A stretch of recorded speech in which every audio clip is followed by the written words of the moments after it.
Hello YouTube and welcome to the Awesome Blackness channel, or ABC for short. My name is Mighty, and on this platform, I'm going to explore the awesomeness of our black people.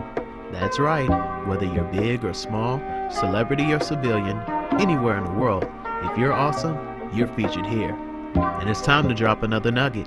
5, 4, 3, 2, 1. So, how's everyone been? Looks like a lot has happened since the last upload. However, it appears as if we're on the back half of it, hopefully. And as we continue to hunker down and weather this storm, many of us have found escape by taking up a universally enjoyed pastime of content consuming. Given the number of possibilities of how to do so, I hope that on this platform, this channel in particular, notwithstanding its small catalog, was part of a binge or two for some of you. If not, you got some time, give them a play. That said, the subject of this video seems to be appropriate considering the current times. A medical professional whose life's work is dedicated toward eliminating another form of pandemic of the mind and soul, Dr. Nadine Burke Harris is an American pediatrician who is the first and current Surgeon General of California since 2019, known for linking adverse childhood experiences and toxic stress with harmful effects to health later on in life. Hailed as a pioneer in the treatment of toxic stress, her work has been featured in a number of books and other media, as shown. Born on the 5th of October in 1975, Harris is from Vancouver, Canada, but spent her first few years in Kingston, Jamaica, where her family is from. She is one of 5, the daughter to a mother, a private duty nurse, and a father who is a biochemist. Harris received her bachelor's degree in integrative biology from the University of California, Berkeley in 1996, and her medical degree from the University of California, Davis. She completed her residency in pediatrics at the Lucille Packard Children's Hospital within Stanford University School of Medicine.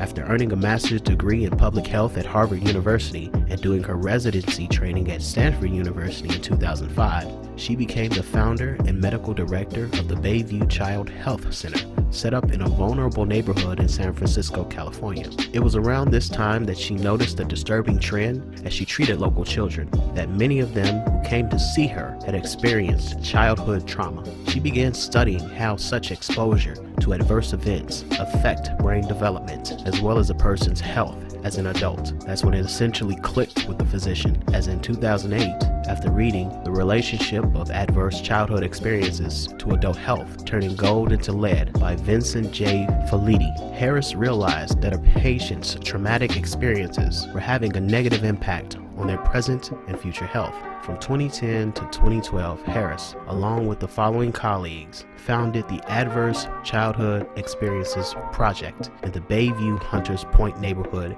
in San Francisco. From this effort, the Center for Youth Wellness was created in 2012 to create a clinical model that recognizes the impact of adverse experiences on health and effectively treats toxic stress in children. The multidisciplinary approach focuses on preventing and undoing the chemical, psychological, and neurodevelopmental results of ACEs. The center integrates primary health care, mental health and wellness, research, policy, education, and community and family support services to children and families. Little side note for those who are unaware of what the ACE, or Adverse Childhood Experiences, is. Born from a study conducted by researchers at Kaiser Permanente and the CDC, participants were recruited between 1995 and 1997 and have been in long-term follow-up for health outcomes. The study has demonstrated an association of adverse childhood experiences, ACEs, with health and social problems across the lifespan, producing many scientific articles and conference and workshop presentations that examine ACEs.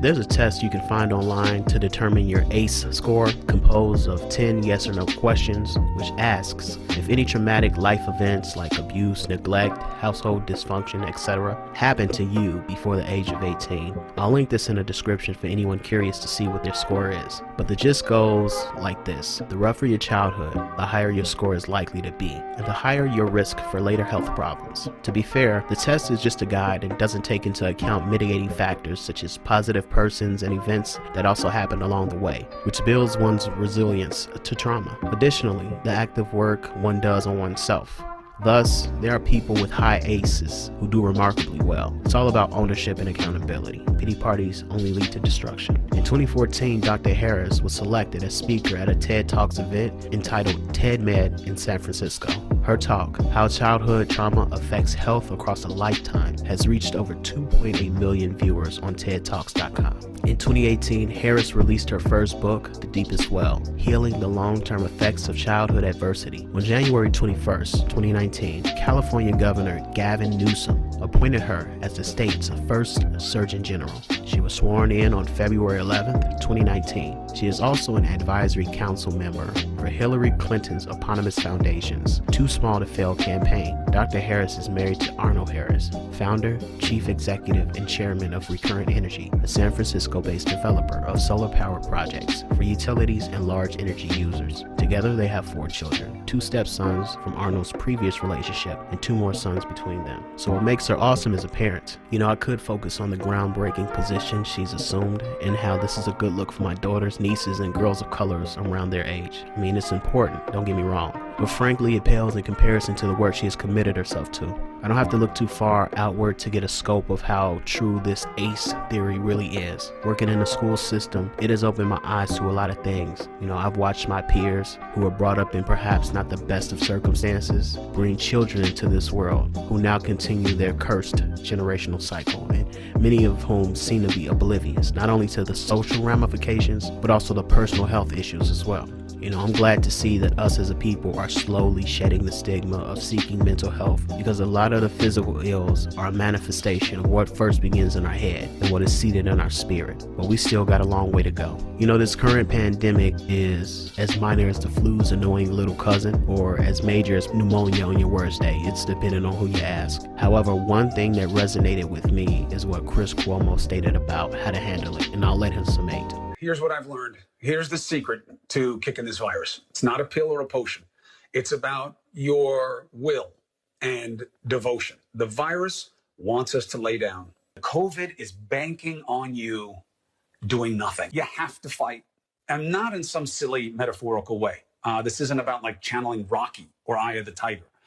You've got to do the things that will beat this virus. You got to breathe deep when it hurts. You have to fight.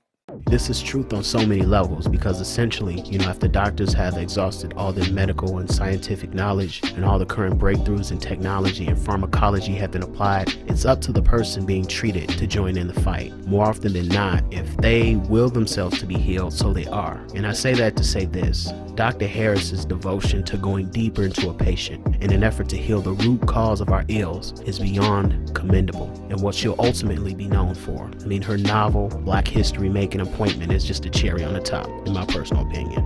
Okay, so thanks for watching. It's probably been said 1,000 times already, but we are going to get through this. Similar or even deadlier plagues have tried to decimate us in our more primitive times, but we've had the ability to surmount them each and every time. It first started with the resolve that we'd fight until the very last breath, and so here we are. Despite what it looks like, this is business as usual. Speaking of which, back to business for me as I gear up for the next video detailing awesome blackness. So I hope you join me then. Be sure to leave a comment suggestion who I should do next, and stay tuned. Not only do we need to spread this message, but also the positive energy therefrom. So get more people to like, share, subscribe, and click that notification bell so you know when I drop another nugget. And until then, stay safe and stay awesome.